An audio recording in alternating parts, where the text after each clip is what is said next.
Hey guys, welcome to Cricket Fanatics magazine, and this is your daily show. I'm your host Khalid Moedin. This is my co-host Aditya, and today we're going to be discussing spin in South African cricket, in the South African team, and have we progressed? That is a true question, and I have to look at the performances over the last couple of series and see and compare that basically to when South Africa played against India before. Particularly, I'm going back to the day when Kuldeep and Chahal completely destroyed us in ODI cricket back in South Africa. I was on that tour. It was devastating to see. We had the batting coach come out at the time and speak about it and say that they weren't very familiar with the spinners and the batsmen never really faced them. And they were trying to work out plans on how to face them. 32 wickets, I think it was, between the two spinners against us on that ODI series. It was crazy, complete devastation for all South African batsmen when as soon as one of those guys came to the crease.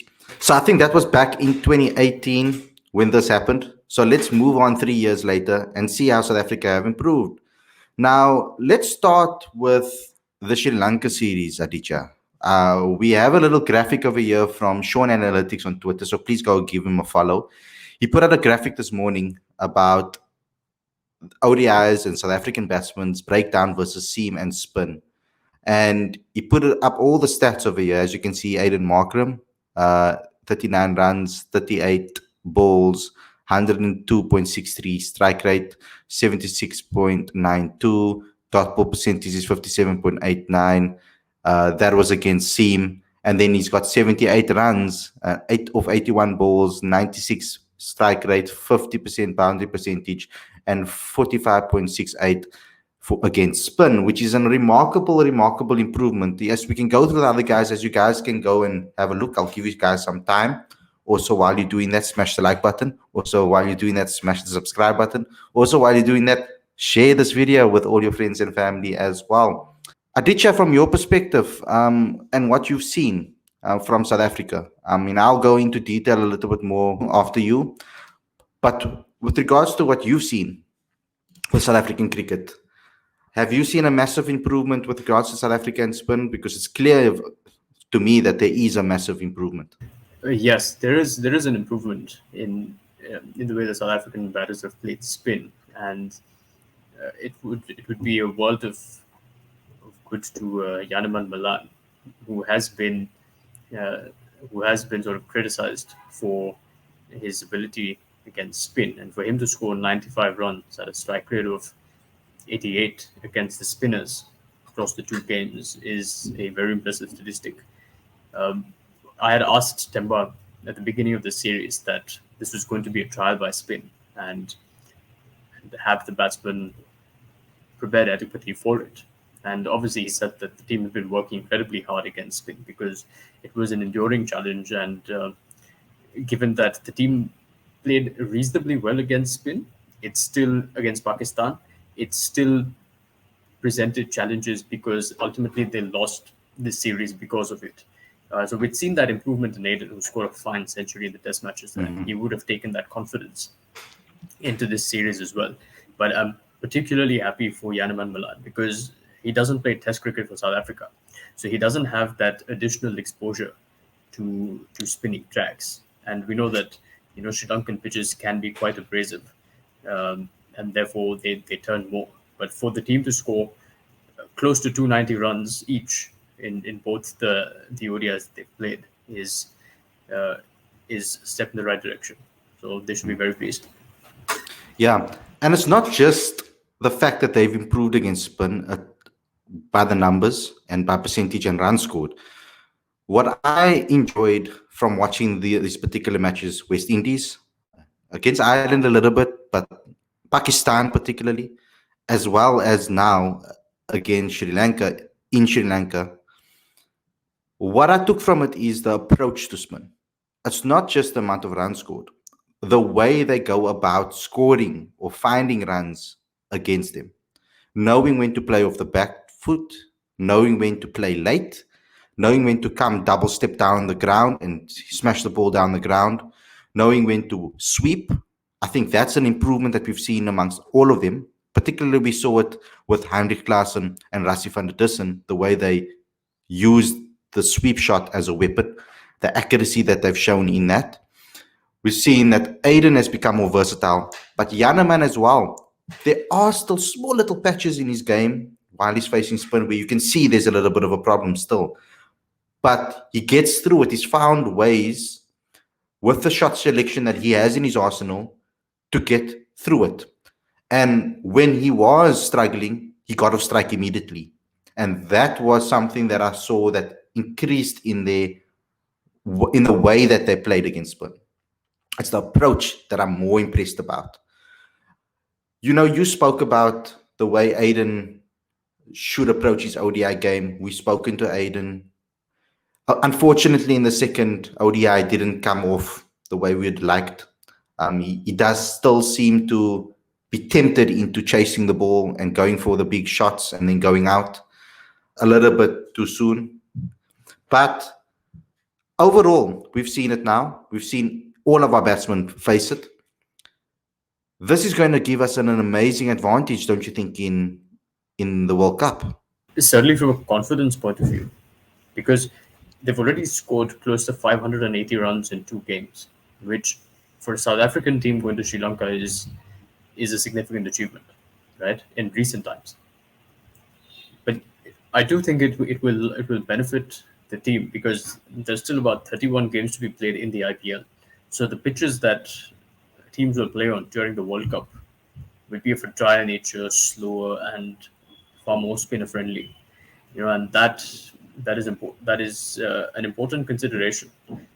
Because at the moment the team is getting the ideal sort of hit out in the middle. And we talked about Aiden's game. Sometimes you just have to persist that little bit longer with special players. We talked about Rohit Sharma, and I've always found that Aiden's game has a lot of similarities with Rohit Sharma's game. Rohit Sharma was part of the Indian team in 2007. He got promoted to the opener's role in 2013. So there was this 6-year period in between where everyone knew that this man was supremely talented, but he wasn't able to translate that into performance. And I feel like it's the same with Aiden Markram right now. He's still finding his feet because everyone knows that the talent is there. He just needs to start producing those big hundreds that we know he can produce. Sometimes you just have to persist with special players a little while longer because the rewards that they will give you would be match winning. So as a fan base, I feel that we're too quick to drop players or want to drop players or see players get kicked out of the team. Certain players that have the talent, we need to persist with them and give them opportunities and watch them play for longer periods of time, because the only way they learn is in the middle in these situations. Sometimes going back to domestic cricket won't help a player cure their frailties or cure their disadvantages that they have in their game or their weaknesses that they have in their game. So, for example, when you're struggling with spin and it's clear to see that there is a complete contrast in the way players play in certain conditions to others. For example, Aiden Markram is a good example. Janneman Malan's another good example. It's good to persist with them in those difficult conditions and let them fight it out and play against spinners in the toughest conditions, because that's the only place they're going to learn it. Sending them back to domestic cricket is not going to help them unless they're playing in Kingsmead in difficult spinning conditions consistently every single week, which is not going to happen. We know that there are a lot of flat tracks in South Africa, and majority of the times they're going to be playing on flat tracks that are seamer friendly, where players get to play their natural games a lot freer with less pressure. So it's important that these players that we identify as top talents and future talents, that they get an opportunity in the toughest conditions to fight it through. Another person that I hope they persist with, for example, is someone like Calvarena, because there was an interview that Faf du Plessis did, or a press conference that he did during the Paul Rocks campaign in the Mzansi Super League, where he spoke about Calvarena and spoke about that time. He was speaking about how Calvarena will make it into the Proteas setup. it's about time that he knocks down the door. And then he eventually did. But he mentioned certain things like Calvarena is a type of player that hurts you. Like you don't know that you're getting hurt by him, and then all of a sudden you look up and on the board and he has a 50. Like that's one of those things. He jabs you, and then scores a couple of boundaries and basically grinds you down. And before you know it, you look up at the board and you're like, whoa, Carl's on 50 or 100. And he's done that so many times in domestic cricket. And I'm hoping that he can do the same in international cricket. I see Carl Verheyen batting high up the order, actually. He's currently playing a role for in South African cricket when he comes in a position of bother where the team is down 3, down 4, and he needs to take them out of trouble. A lot of the time, that is the role that he used to play. He hasn't really been in those situations quite yet, where I feel that all the pressure is on him, because I think that's when he becomes the main guy. He likes that pressure. When everybody expects him to fail, he performs. That's something that I've seen in his game. So it's very important that all of our guys here get given an opportunity. But not only that not only persisting with guys like that, I think it's so important that all of our guys and all of our batsmen are getting into form. Because you want a headache going into the World Cup, knowing that these guys, that you can pick guys for certain specific conditions. That all you have to think about is, okay, what conditions do we have over here? Let's pick the guys that can play in these conditions. Not thinking about, I want to play him, but he's not in form. Should I play him? Should I not play him? I think it makes Boucher's life a lot easier if we can go through the series with positives like this. Because even though we lost the first game, there's a lot of positives that we could take out of that game. That's why I wasn't completely upset about it, because it was our bowlers that kind of, in my eyes, let us down in that first game. So they improved and the team improved, because we did really well to play against the spinners, especially guys like Aiden. Temba Bavuma as well, the way he played with Aiden in that first innings. I think he should get a little bit of credit for the way he played before he got injured. And similarly, I think that a guy like Rassie van der Dussen continues to do it consistently over and over again for South Africa. So it's good that all guys, including Heinrich Klaasen, are getting some good runs under their belt and good confidence under their belt. So Aditya, going into this final stretch of matches, what is your thoughts on what I said and going into the next stretch of matches? It's going to be hugely beneficial for the Proteas to be experiencing the pressure of a series decider, because the one thing that we want our players to be is sort of battle hardened for the World Cup.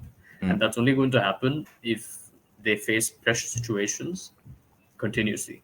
So you're right, even though the team lost the first ODI, and let's not forget, it was that morale is huge, momentum is huge. The bowlers didn't do well, right? And they conceded 300 against a relatively weak and inexperienced Sri Lankan team. So the South African dressing room at that point must have been quiet.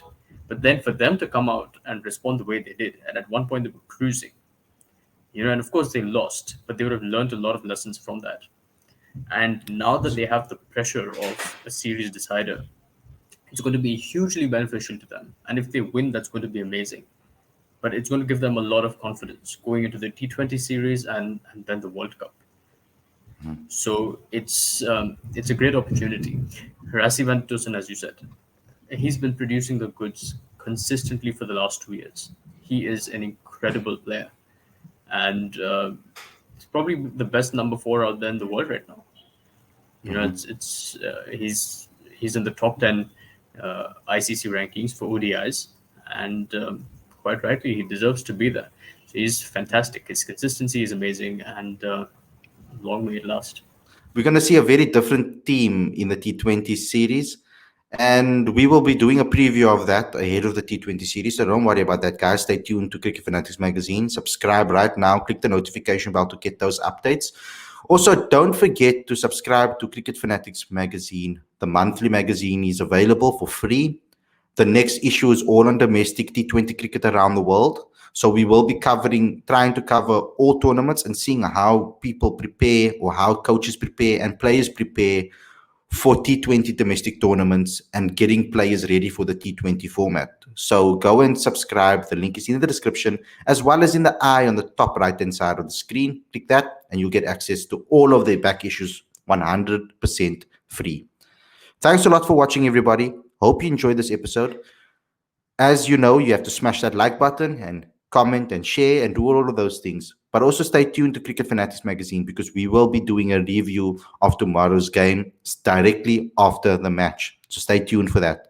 Thanks a lot for watching. We'll see you guys very, very soon.